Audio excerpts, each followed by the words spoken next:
बाई तुझा आशीर्वाद मालिकेच्या पुढील भागामध्ये आपण पाहणार आहोत की अवनी धनेशकडून पाण्याची बॉटल आणि दोरी घेऊन जाते. तर आता राजा आल्यानंतर राजा धन्याला म्हणत असतो की धन्या, मॅडमला पाणी दिलं का रे? त्यावेळेस धन्या म्हणत असतो की हो, पाण्याची बॉटल आणि त्यांनी माझ्याकडून एक दोरी सुद्धा घेतलेली आहे. त्यावेळेस राजा म्हणतो की दोरी कशाला?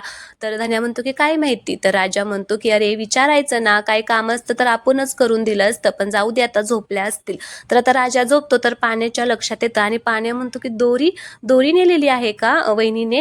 अरे मला तर ना भीती वाटतेय, जर वहिनींना टेन्शन आलं असेल आणि त्यांनी. त्यावेळेस आता इकडे अवनी तसंच करत असते. अवनीने आता फॅनला दोरी अडकवलेली असते आणि आता ती फास घेणार असते, कारण आता तिला असं वाटत असतं की आपली सगळे स्वप्न संपलेली आहेत, आता स्वप्नच पूर्ण होणार नाही तर जगून तरी काय उपयोग आहे, असं म्हणून ती आता गळफास घेणार आहे. तर चला प्रेक्षकांनो, राजा आता अवनीला वाचवणार का हे पाहणं खूप इंटरेस्टिंग असणार आहे आणि पूर्ण व्हिडिओ पाहायचा असेल तर परीज वाईज चॅनलवरती तुम्हाला पाहायला मिळेल. हा व्हिडिओ